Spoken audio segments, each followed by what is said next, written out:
Amado Dios, Señor Jesús, Espíritu Santo, te pido, te ruego, te suplico, que ilumines nuestra mente entenebrecida por los problemas, por el pecado y muchas cosas más. Perdónanos, denos sabiduría para poder entender, comprender y aplicarlas a nuestra vida. Te suplicamos, Señor Jesús, que reprendas el enemigo de nuestro conocimiento, que reprendas el enemigo porque es un ladrón, nos roba la sabiduría y nos pone otros conocimientos de maldad. Elimínenos esas cosas, bendito Dios, porque nosotros como cristianos miramos al cielo, donde está Cristo sentado a la diestra de Dios Padre Todopoderoso, y nosotros debemos de poner también ahí nuestra vista como cristianos. Señor Jesús, todo esto te lo pido en el nombre de nuestro Señor Jesucristo. Amén. Gracias, Julio. Gracias, Edmundo. Amén, amén. A ver, hermanos, vamos a empezar el capítulo 9, pero vamos a ir recordando lo que hemos estudiado en el capítulo 8. Breve resumen al vuelo de un minuto del capítulo 8, ¿no? El capítulo 8, Pablo habla de lo que se ofrece a los ídolos, ¿no? Entonces, no dice exactamente qué es lo que pasa ahí, o sea, por qué se niega en un principio a comer de estas cosas, de estas viandas, de esta carne que se ofrece a los ídolos. Y es porque como les comentaba yo el domingo en la prédica, ¿no? Para uno acceder a este tipo de carne tendría que ir al templo a participar del rito del templo de este ídolo, ¿no? Eh, Estos corintios decían, bueno, yo ya sé que ese ídolo no vale nada, es de palo, es de yeso, lo que sea, y cualquier rito es vano, o sea, yo sé, porque yo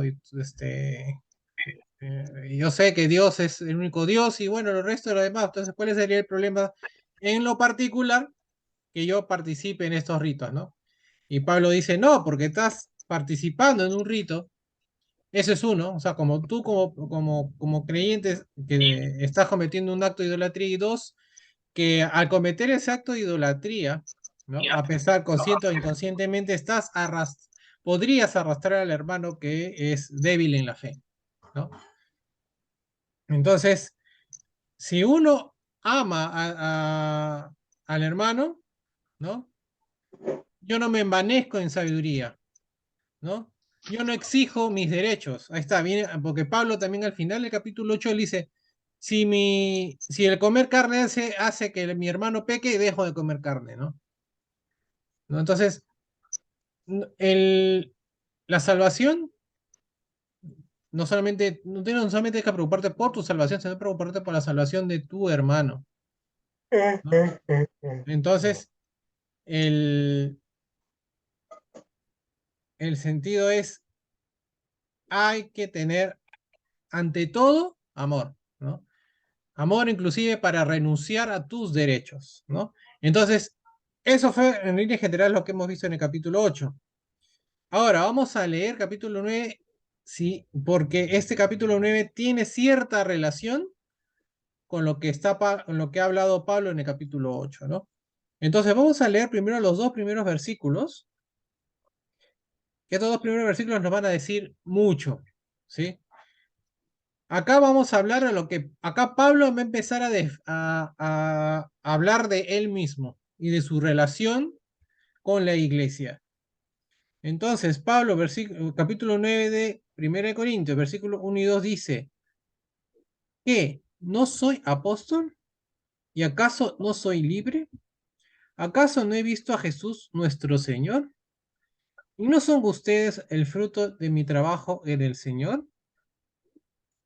Tal vez otros no me consideren apóstol, pero para ustedes sí lo soy, porque ustedes son el sello de mi apostolado en el Señor. Ahora, vamos a compartir pantalla y analicemos un poco lo que hemos leído.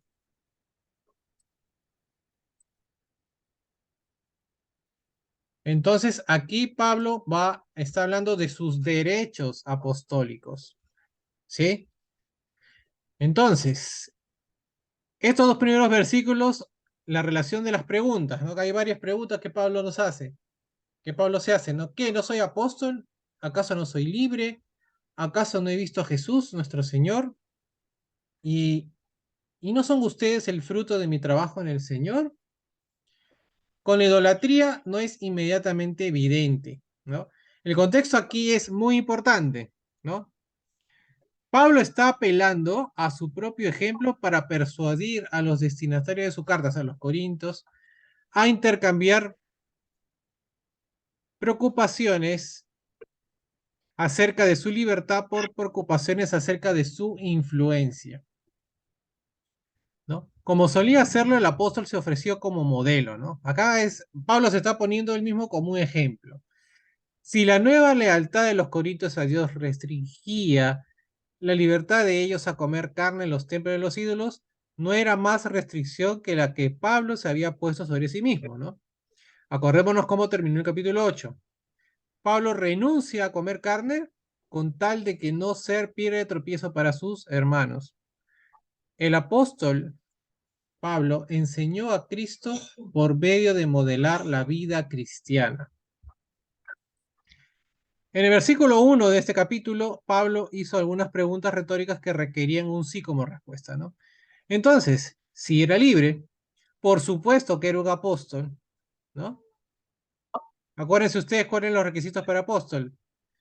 Pablo había visto a Jesús el Señor, ¿no? Sí, los corintios eran evidencia de su obra en el Señor. Sin embargo, el hecho de que Pablo era libre, que había visto al Señor y que su obra en el Señor estaba subordinada a la afirmación central, su misión abarcaba la responsabilidad, la autoridad y el privilegio del apostolado.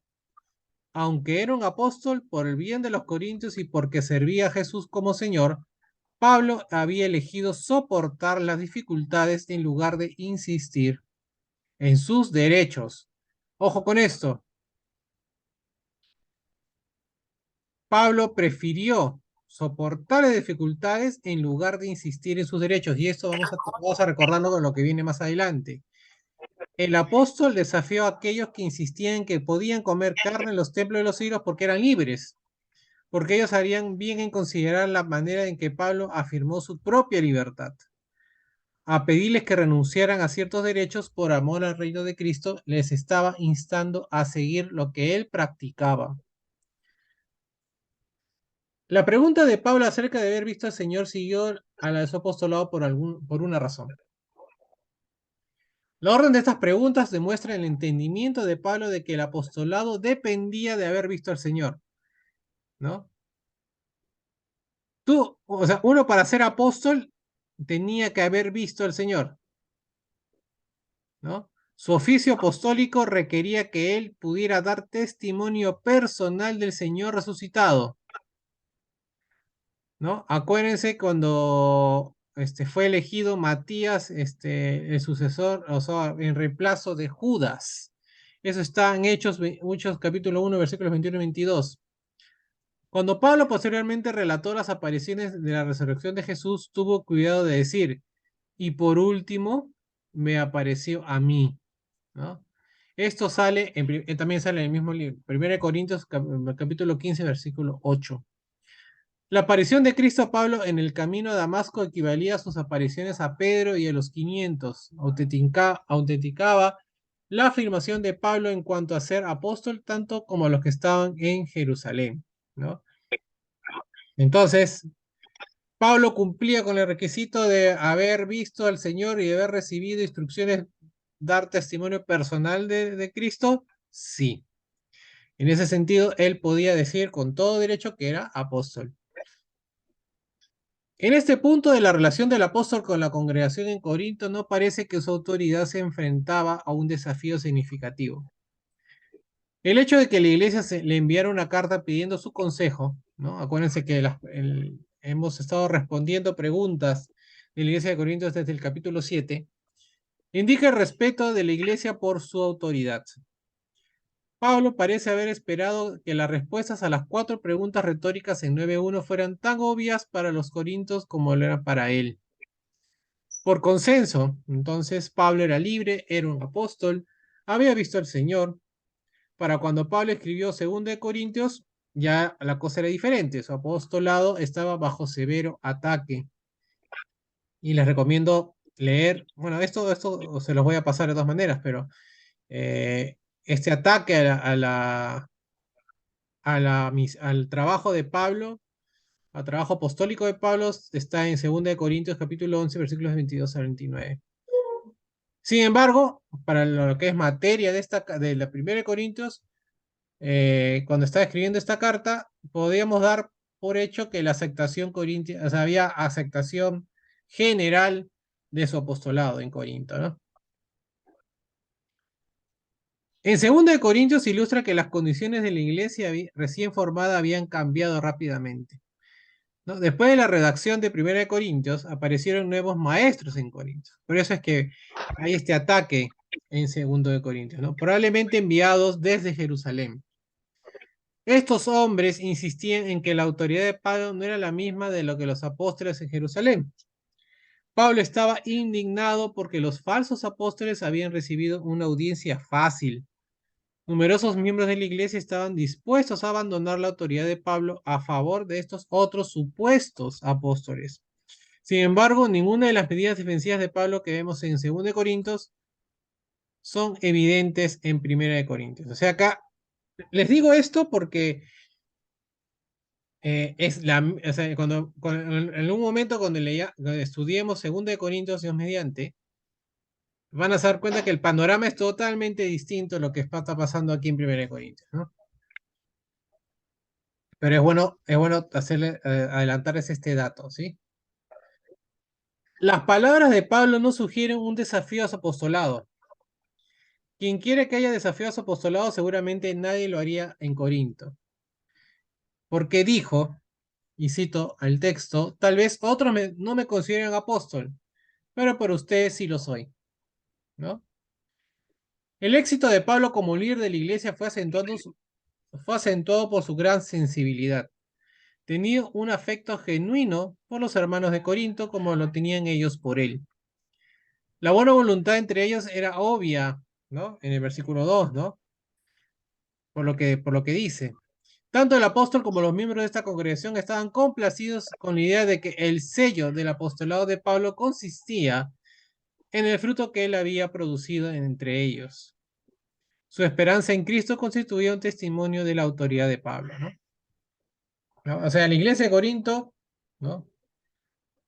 La fe de los miembros de la iglesia de Corinto era producto de eh, del trabajo de Pablo, ¿no?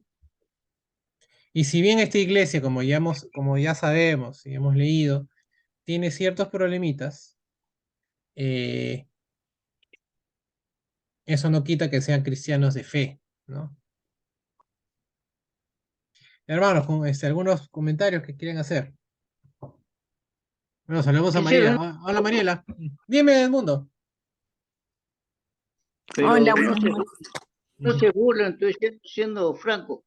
ujú, Apóstol es otra cosa, discípulo es otra cosa. sí, La nosotros, diferencia, por favor. nosotros somos discípulos. Ahora, ¿cuál es el apóstol? Acabo de mencionar, un requisito del apóstol es haber visto a Jesús. Vayamos al libro de Hechos. Vayamos al libro de Hechos. Capítulo 1. Ahí están los requisitos para el apóstol. No hay en mi Biblia. No hay, como que no hay hechos. ¿Qué has hecho con hechos?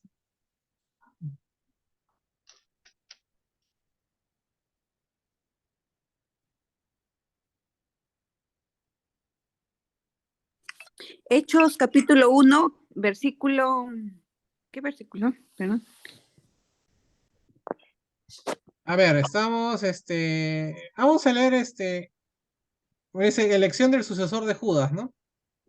Vamos a Sí. leer todo eso, ¿ya? Porque ahí están, ahí están los apóstoles. Están 11, ¿no? Ahí hay 11, ¿no? Nada más, porque ya Judas está muerto. Vamos a leer, ¿no? Dice aquí, versículo 12 hasta el 26. Entonces los apóstoles volvieron a Jerusalén desde el monte del Olivar, que dista de Jerusalén poco más de 1 kilómetro, dice.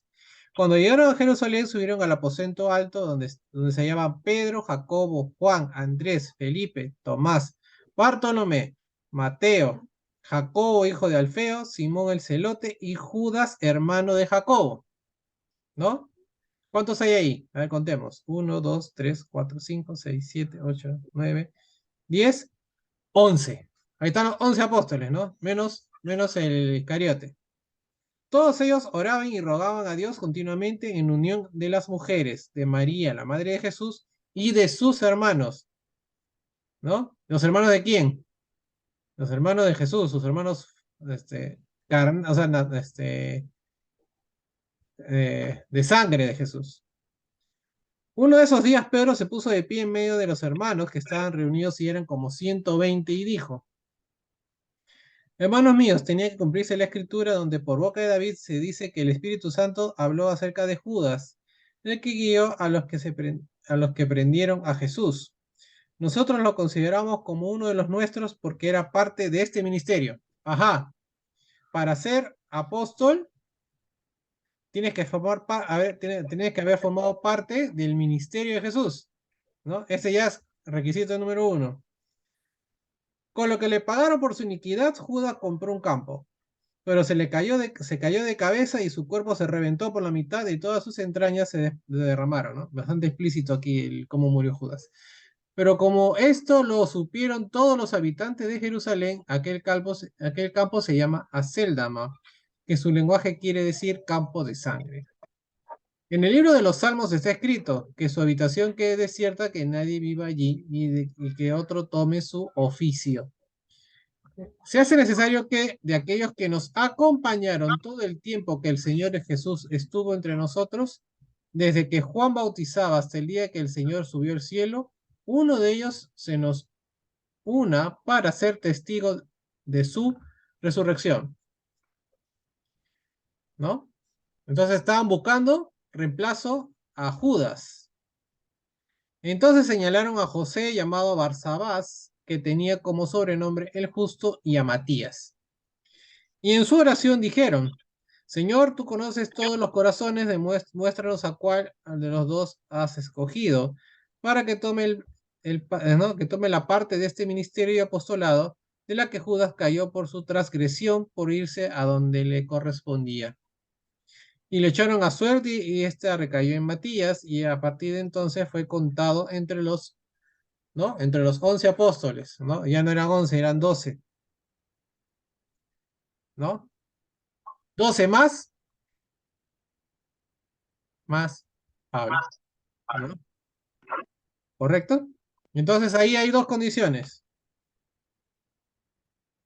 Una, formó parte del ministerio de Jesús, desde que Jesús, ¿no? Desde que Juan el bautizaba hasta que, ¿no? Hasta ser testigo de su resurrección. Ahora, ¿cuál era? Pablo acaba de decir algo en estos versículos. Ahora, habiendo leído este capítulo de Hechos, ¿ustedes creen que hubo personas que consideraron que Pablo no era apóstol? Probablemente sí, ¿no? ¿O ustedes qué piensan?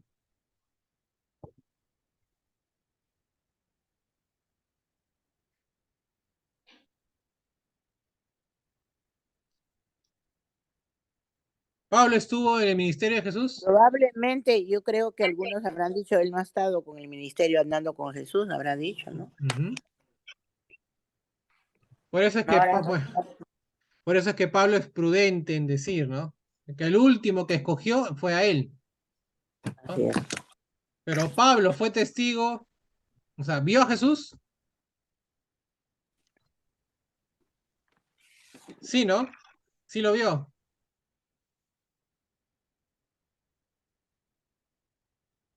¿O no lo vio? Sí lo vio. Se le presentó, pues, Claro. a Pablo se le presentó.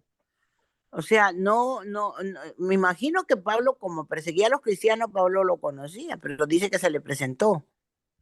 Claro, capítulo 9 de Hechos. Escuchó nada más. ¿Mm? Dice que recibió las instrucciones del mismo Jesús. Eso es lo que No. dice, ¿no? Ujú. Capítulo 9 de Hechos.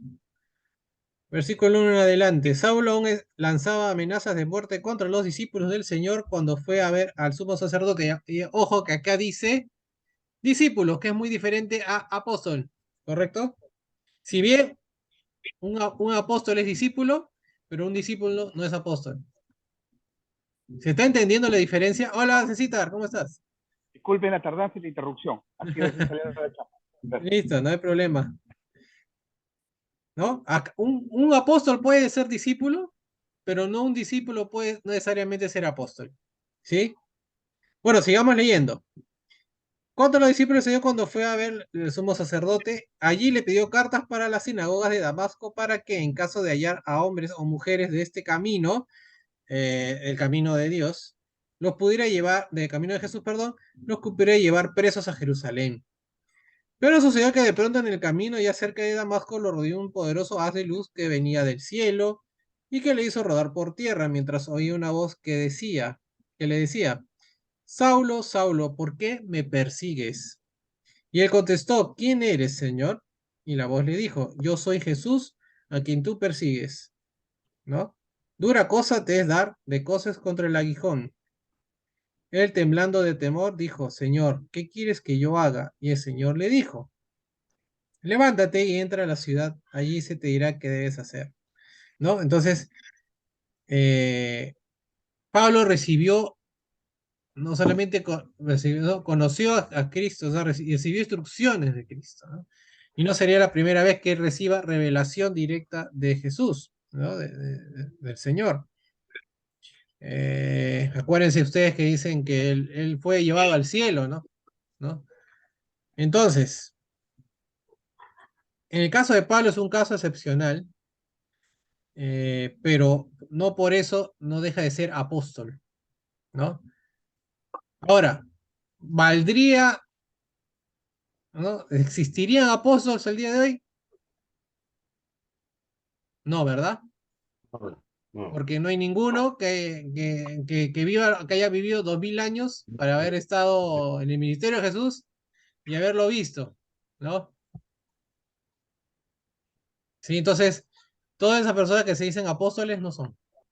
Ahora, Julio, si bien es cierto, interrumpo. sí, sí, Cecitar.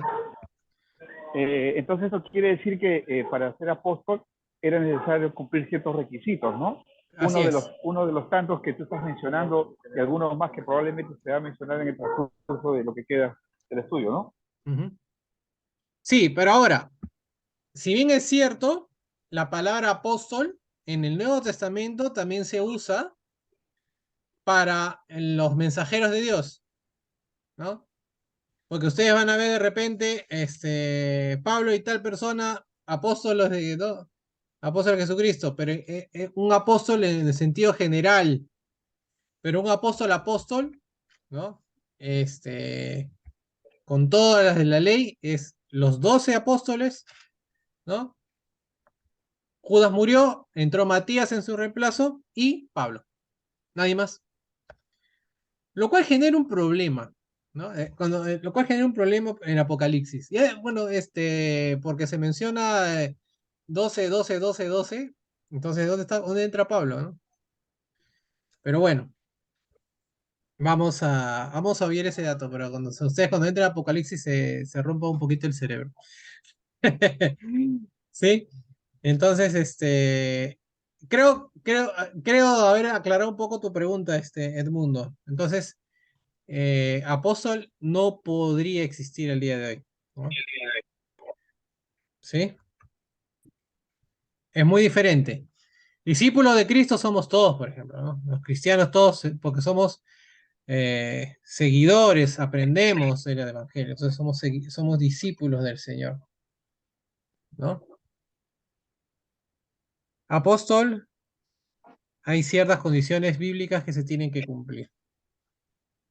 ¿Alguien más que quisiera comentar algo? Si no, para seguir.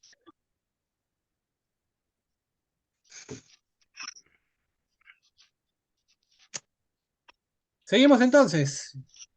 Estamos con tiempo porque lo que sigue es un poquito más denso. 15 hermanos, ¿seguimos? Vamos para adelante.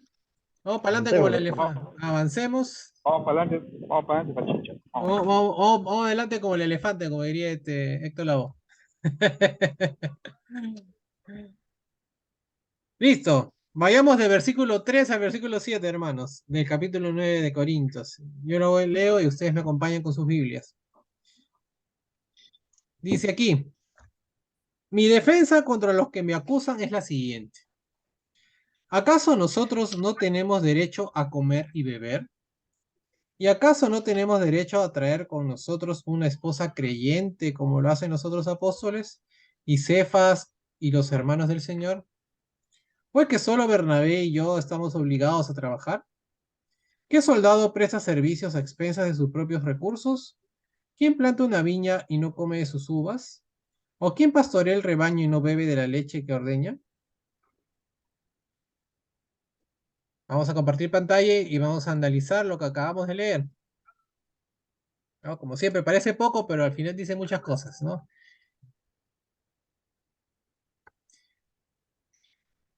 En el versículo 3, Pablo anticipó que su postura firme contra la idolatría sería desafiada, ¿no? Se dio cuenta que su posición era algo cuestionable porque sus propias circunstancias no eran exactamente las mismas de quienes tenían que ganarse la vida en Corinto. No tenía un precio económico ni social que pagar cuando se negaba a sentarse en el templo de un ídolo. Entiéndase.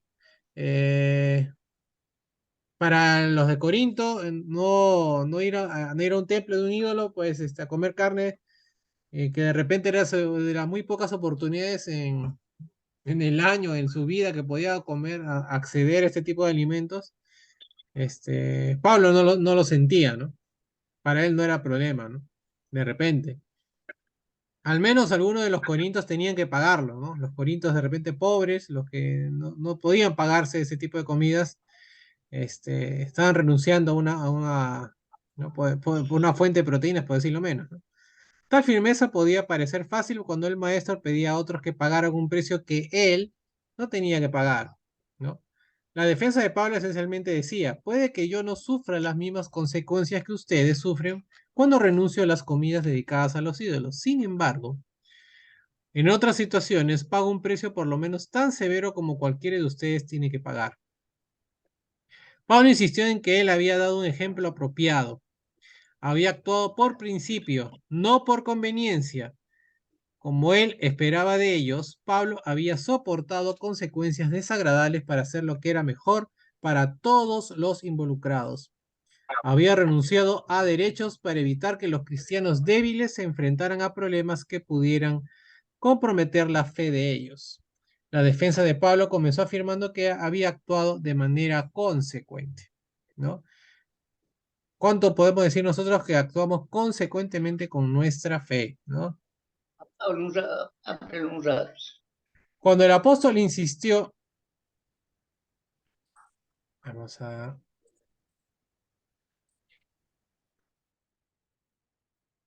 Cuando el apóstol insistió que comer carne ofrecida a un ídolo en el templo del ídolo era idolatría, no esperaba más de los cristianos de Corinto de lo que esperaba de sí mismo. Su comportamiento personal daba fuerza a una exhortación moral y religiosa. Es siempre de lo que se tiene que esperar, que tiene que esperarse de los que proclaman a Cristo. El ejemplo personal y el principio abstracto se refuerzan mutuamente, ¿no? No, yo no le puedo decir a ustedes no roben si yo robo, ¿no? O sea, el principio es no robes y el ejemplo que uno tiene que dar es no robando, ¿no? Cuando no sea el caso, el evangelio se desacredita por aquel cuya vida debe encarnarlo, no está guiando con su ejemplo. En el versículo 4, Pablo preguntó: ¿acaso nosotros no tenemos derecho a comer y beber? La respuesta obvia es sí, tenemos derecho, ¿no?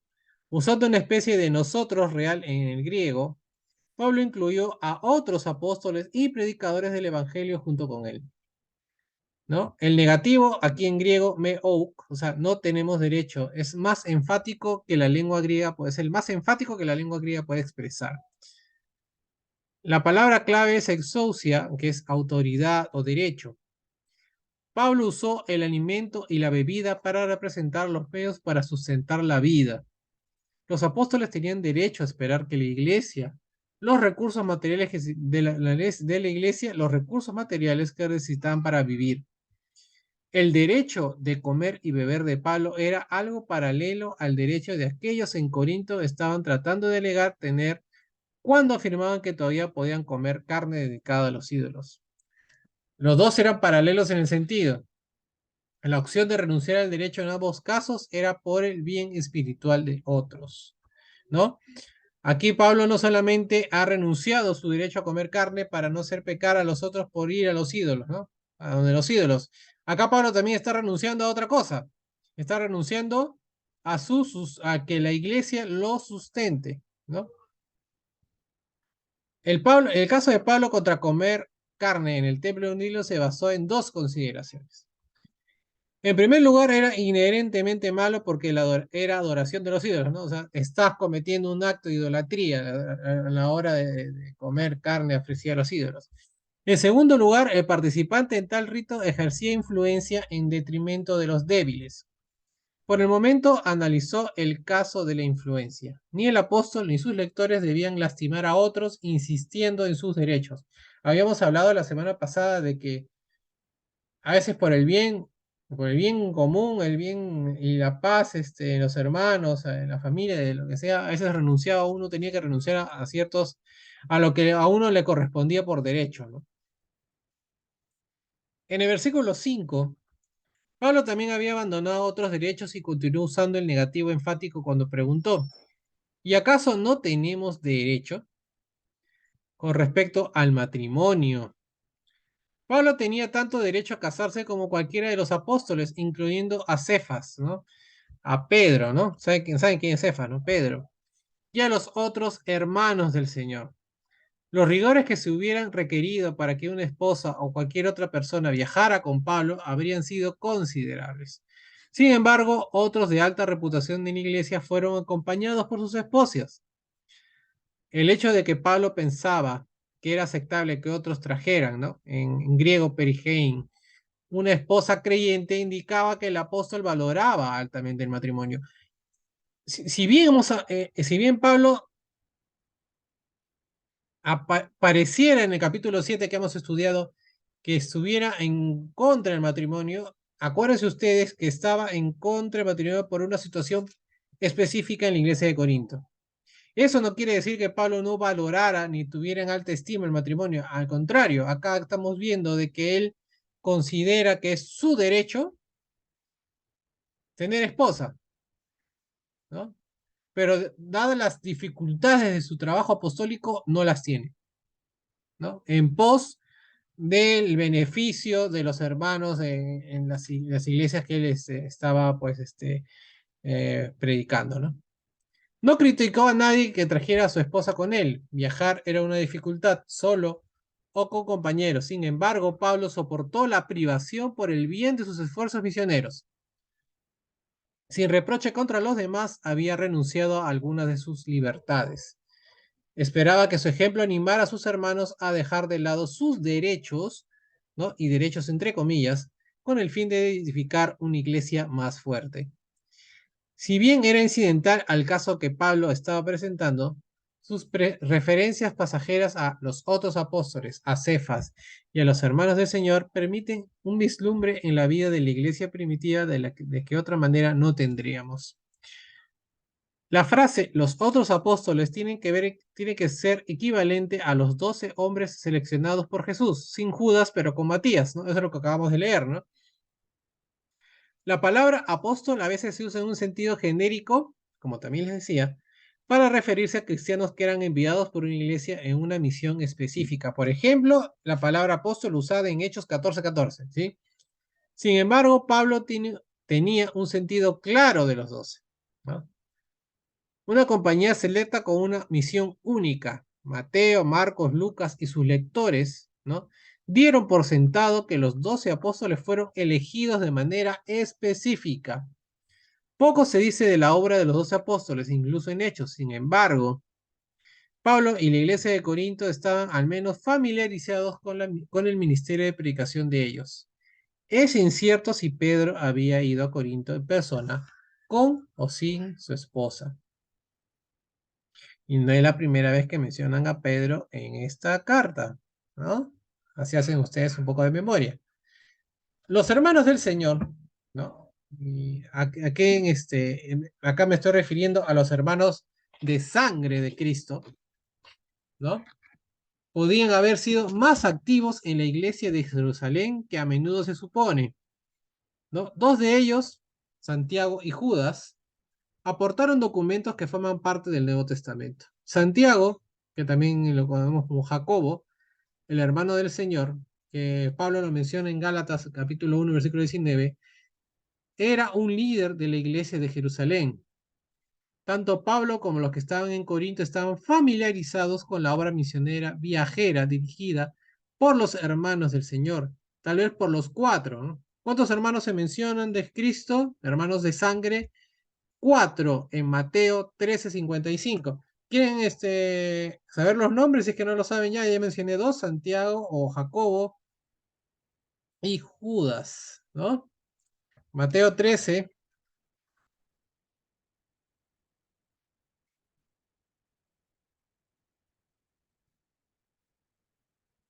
$55. Dice, ¿acaso no es este el hijo del carpintero y no se llama su madre María y sus hermanos son Jacobo, José, Simón y Judas, ¿no? Jacobo es Santiago, ¿no? Los comentarios pasajeros de Pablo son tentadores, sin embargo, nos quedamos conjeturando, o sea, no tenemos una idea clara, no podemos, siempre nos quedamos en especulaciones. Al final, permiten pocas conclusiones históricas sobre la obra misionera de los 12 o de los hermanos de Jesús.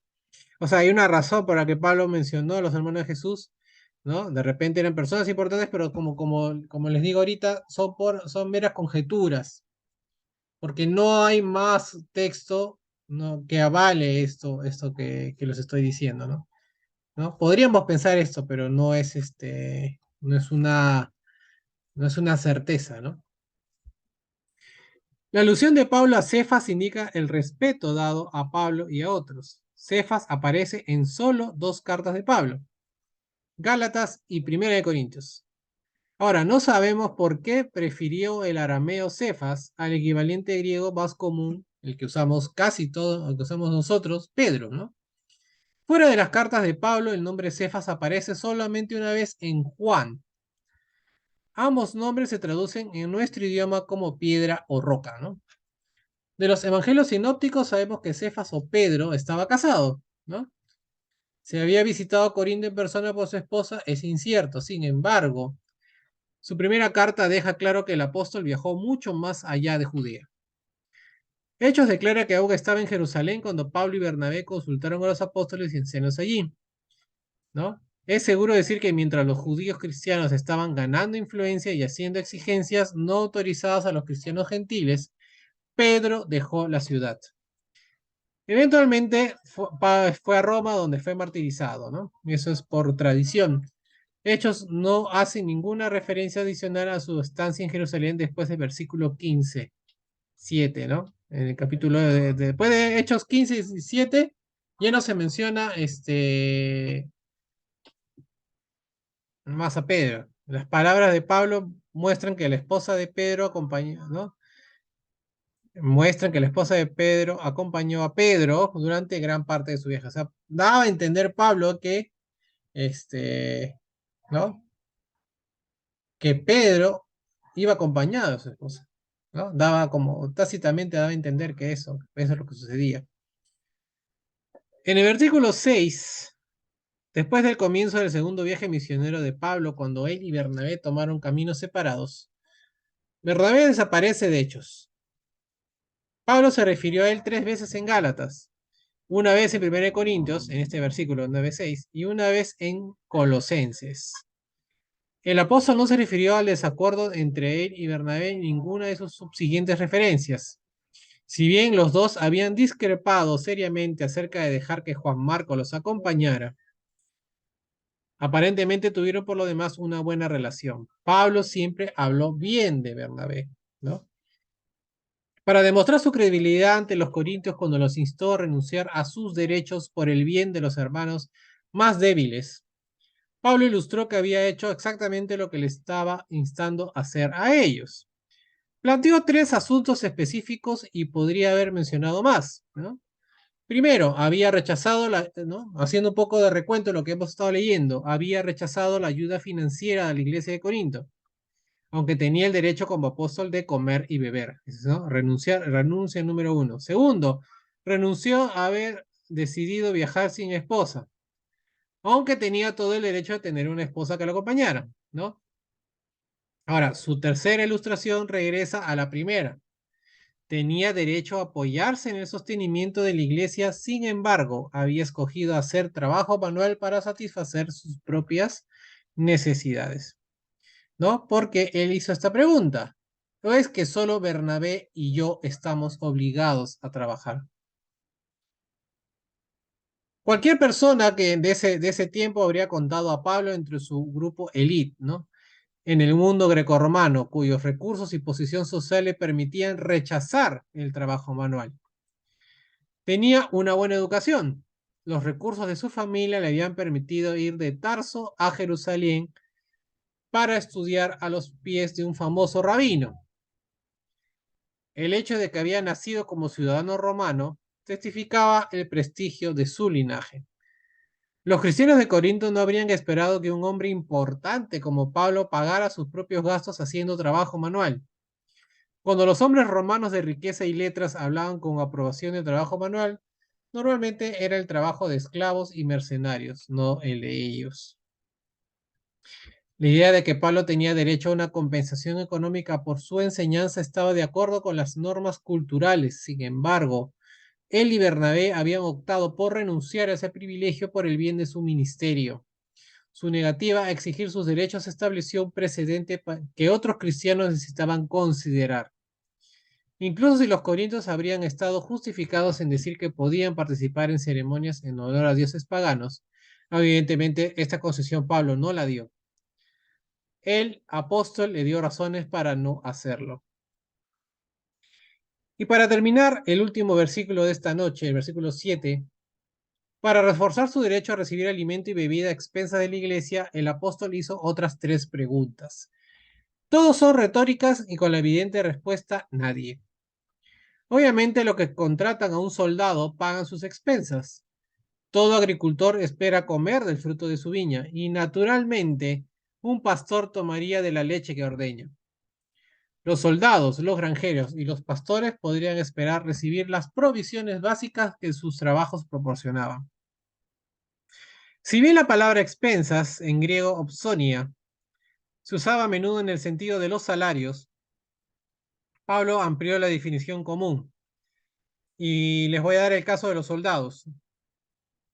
Las necesidades del soldado incluían, ¿qué incluía? O sea, si tú querías contratar un soldado, ¿qué tenías que pagar tú? ¿No?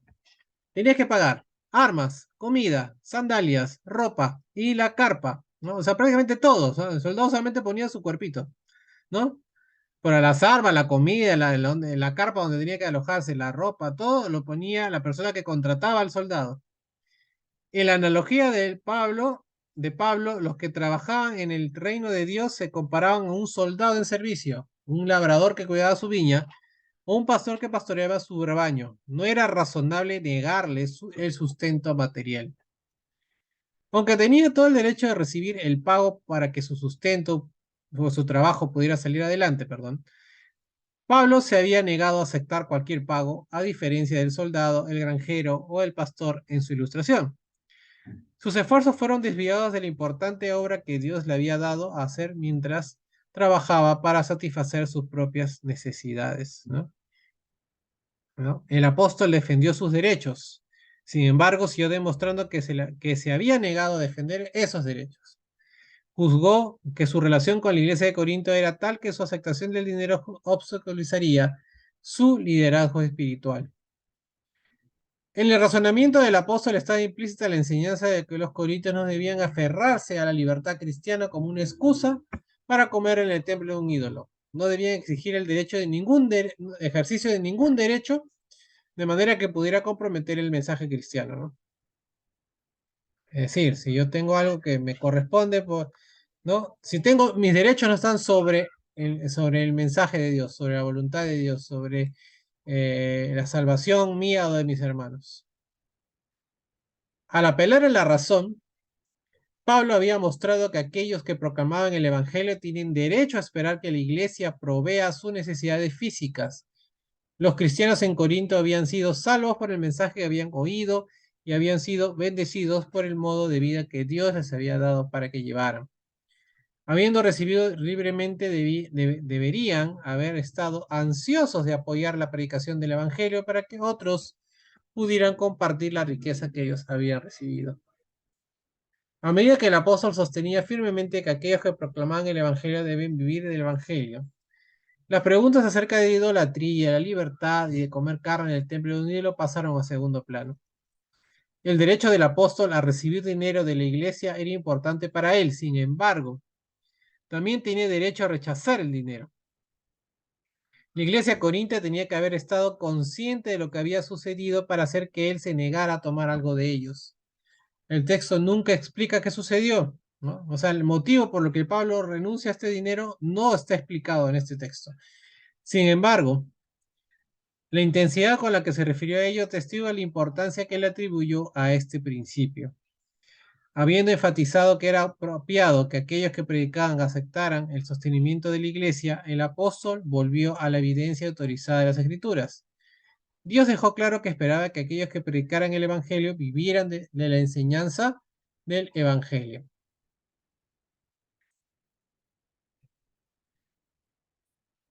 O sea, hay derecho de las personas que trabajan en la iglesia, ¿no? La iglesia tiene la obligación de sostenerlos, pero sin embargo, por un motivo particular de la iglesia de Corinto, Pablo renuncia a este derecho. Como el ejemplo que les puse yo al comienzo de cuando nos estamos conectando, ¿no? Es válido, ¿no? Que si la iglesia es una iglesia donde los miembros tienen dificultades económicas, tienen dificultades para sostenerse, ¿no? Inclusive lo más básico, tiene ese predicador, ese pastor, o como ustedes quieran llamarle, tiene derecho de cobrar o sea, si bien tiene el derecho, debería cobrar un sueldo a expensas de las necesidades de otros hermanos, de los hermanos de la congregación, ¿no? Pablo está tomando una decisión en base a una realidad de la iglesia de Corinto. Yo no les voy a, o sea, es mi derecho tener un sueldo, un salario, un sustento, ¿no? Por parte de la congregación, pero bueno, dadas las circunstancias, no lo voy a hacer, ¿no? Voy a trabajar, ¿no? Él tenía su oficio, ¿no? A pesar de que él era romano, que era, ¿no? Era una persona intelectual, ¿no? Una persona letrada, ¿no? Por lo general, ese tipo de personas, no se manchaban las manos, por decirlo de alguna forma, en trabajos manuales, ¿no? Al contrario, ellos tenían gente que hacía esas cosas por ellos, ¿no? Bueno, hermanos, ¿alguna anotación, reflexión final, de lo que hemos estado leyendo el día de hoy? Como les decía, este capítulo 9 arranca con mucho del pensamiento que hemos estado viendo en el capítulo 8, ¿no? De los derechos, ¿no? En pos del hermano, ¿no?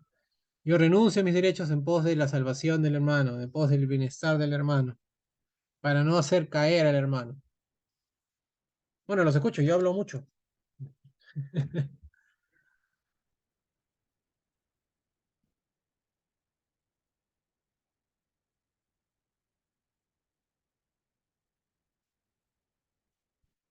Cecitar. Ahora no te escucho, Cecitar. Estás con micrófono abierto, pero no te escucho. Está como la vez pasada, que no te... A ver.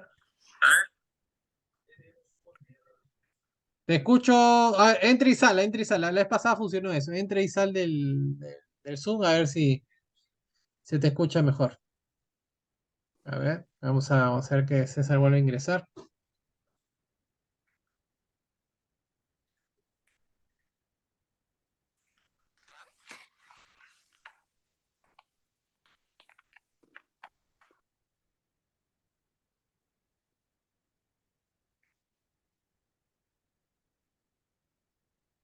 A ver, ahora sí.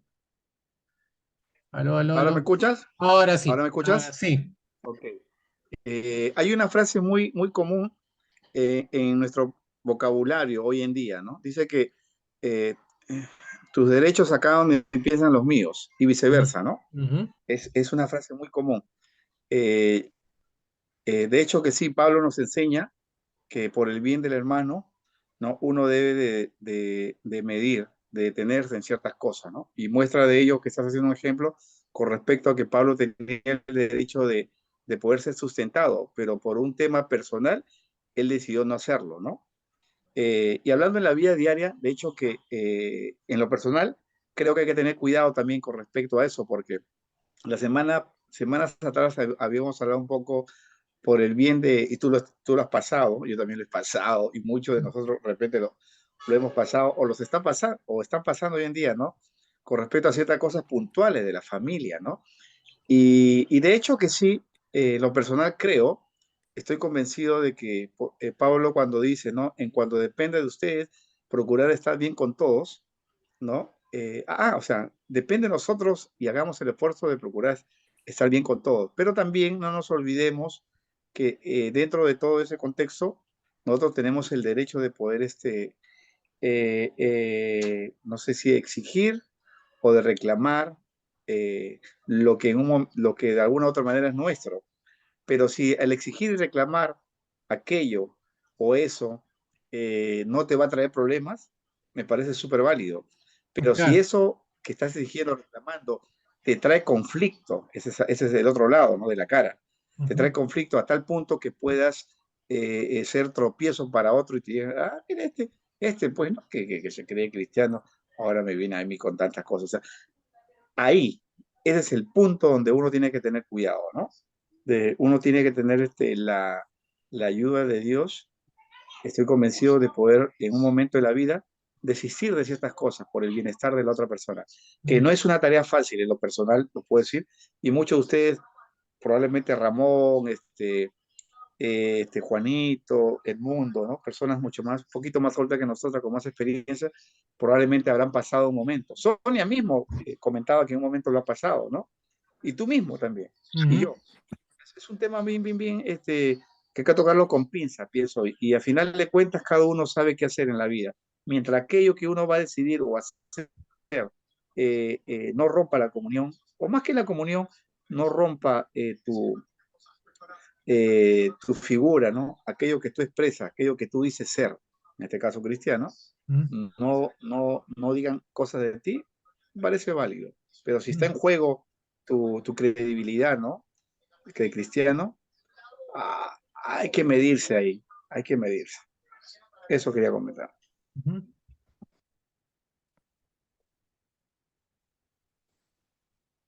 En Primera de Corintios,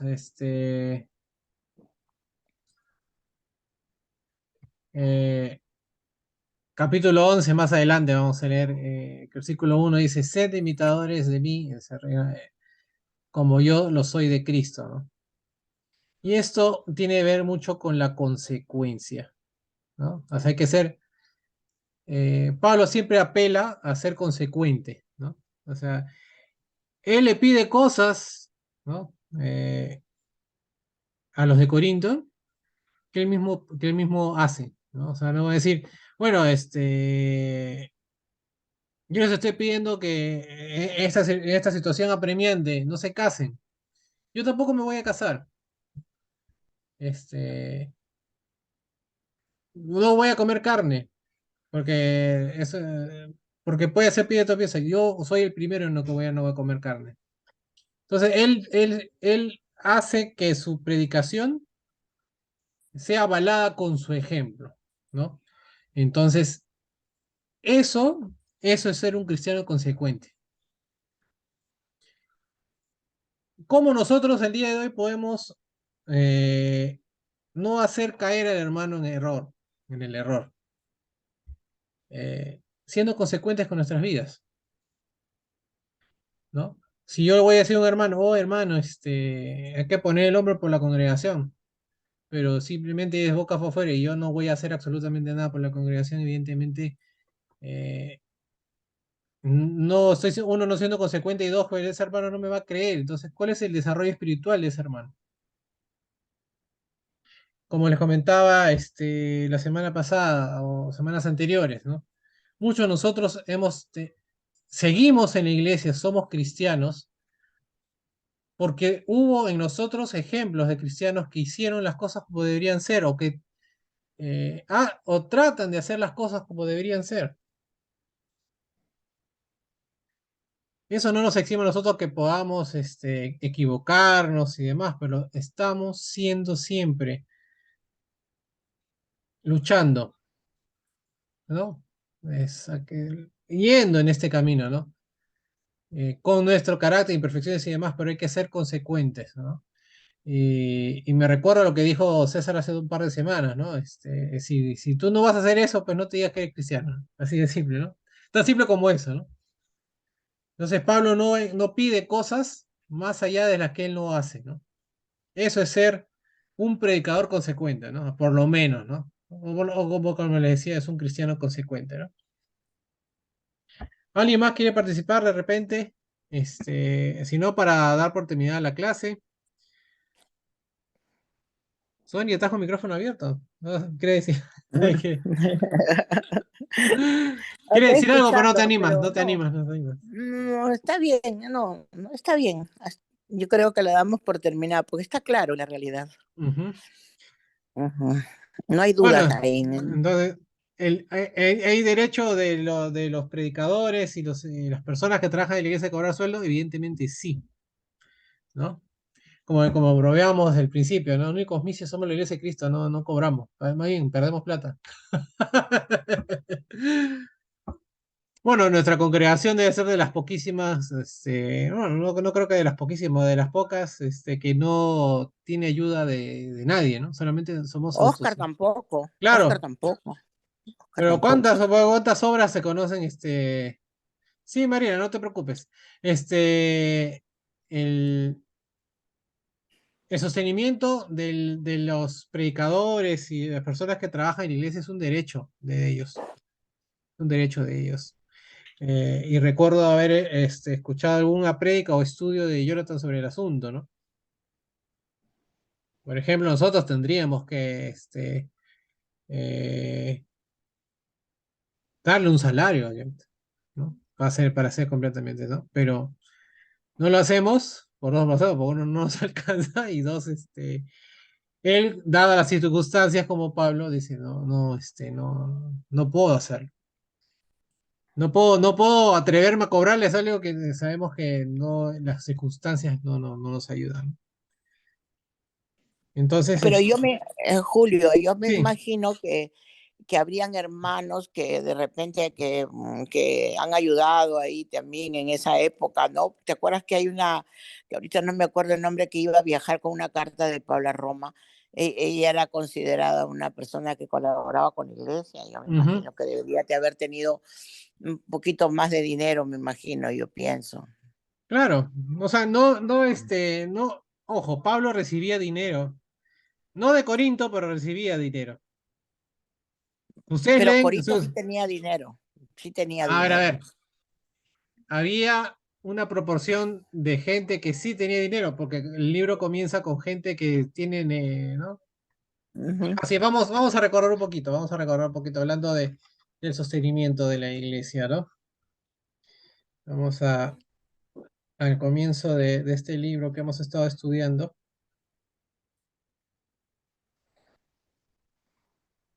Porque al principio pareciera que hace una división en la iglesia entre los que tienen y los que no tienen, entre los pobres y los que son de mayor poder económico, ¿no? Ujú, porque habla de Crispo, de Gallo, ¿no? ujú. ¿No? ¿No? A la familia de Estefanas, que son personas que hemos estado analizando, que son personas que tienen, pareciera que tienen cierto poder económico, ¿no? Pero acá no vamos a hablar de tres personas contra el universo total de la iglesia de Corinto, ¿no? Ah, no, pues no, ni hablar. Acordémonos que el porcentaje de pobreza y de pobreza extrema en esos tiempos era muchísimo más alto de lo que podemos hablar el día de hoy, ¿no? En nuestra sociedad, ¿no? Entonces eran de 10, no, ni que digo, de 100 personas de repente uno tenía plata, ¿no? El resto era pobre, y bien pobre, ¿no? Entonces, bajo esa perspectiva, eh, vamos a imaginarnos un escenario, ¿no? Imagínense, ¿no? La iglesia es pobre y Pablo, no acepta su salario que le corresponde por derecho, ¿no? Su sustento, porque dirá, pues no, bueno, de Pablo cobra sueldo y yo, lo tengo que comer, ¿no? No tengo ni para comprarme, no puedo ni asegurarme la comida del día, ¿no? Ni la mía, de mi familia, ¿no? Entonces, Pablo pensando, o sea, estoy poniendo un escenario imaginario, ¿no? Porque la escritura no dice cuál es el problema en sí, ¿no? Pero imaginemos un escenario así, ¿no? Entonces, yo no puedo beneficiarme a costillas del hermano que está en la lona, económicamente, ¿no? Yo digo, si ese pensamiento de Pablo lo tuvieran los predicadores actuales, ¿no? ¿No? ¿Cuántas iglesias gigantes de miles de personas, ¿no? Donde van gente de todo recurso económico, ¿no? Por lo general la gente, va gente pobre, ¿no? Pero aún así el pastor aplica la ley, ¿no? Aplica el diezmo. Entonces, qué diferentes son las cosas cuando uno estudia bien la palabra y tiene a Cristo en su corazón. Así de simples son, ¿no? A pesar de que ¿no? Ven una congregación cristiana, evangélica, como le dicen, como un negocio y no como una oportunidad de llevar la palabra de Dios a más personas. Es que en la realidad la iglesia no es una organización, Terrenal. digamos, política o económica. La iglesia es una organización espiritual, el Señor la formó así. Ujú. O sea, la iglesia de Cristo verdaderamente no es así. Es la diferencia con las demás iglesias, pues. Así es, así es. Pero bueno, eso lo sabemos nosotros no porque nos digamos, sino porque estamos analizando y justo eh, el texto parece claro, ¿no? ¿No? Hay que pagarle ¿no? Hay que sustentar el trabajo de las personas que trabajan en la iglesia, ¿no? El que trabaja por el evangelio debe vivir de ello, ¿no? Eso es un derecho, es una realidad. Ahora, como siempre, como hemos leído Corinto, hay lo específico, ¿no? ¿Cuál es lo específico? En este caso, Pablo, por las circunstancias, eh, el- en estas circunstancias, él renuncia a ese derecho por el bien de la iglesia de Corinto. César levanta su mano. Ujú. Cabe agregar también, Julio y hermanos, que sumado, o mejor dicho, que cuando un hermano tiene ese derecho de poder percibir, ¿no? Algo, un sustento, ¿no? Por el trabajo, pues esa es la consecuencia de. ¿A qué me refiero? De que los hermanos que enseñan son, según las escrituras, y el apóstol Pablo lo menciona, ¿no? En sus cartas, que Pablo cada vez que iba a un lugar establecía ancianos, diáconos, ¿no? Personas que se encargaran de la grey, ¿no? Entonces hay que tener en claro también eso, o sea, no solamente es el sustento, sino que los hermanos, por decir, la Iglesia de Cristo, en Salamanca, los hermanos que enseñan, en el sentido general, han sido establecidos por los fieles que somos nosotros, ¿no? Ujú. Definitivamente, el hecho de que nosotros como hermanos que asistimos a la iglesia, que participamos, estamos bien y el hecho de asistir, el hecho de oír, el hecho de escuchar, el hecho de aprobar, estamos corroborando, ¿no?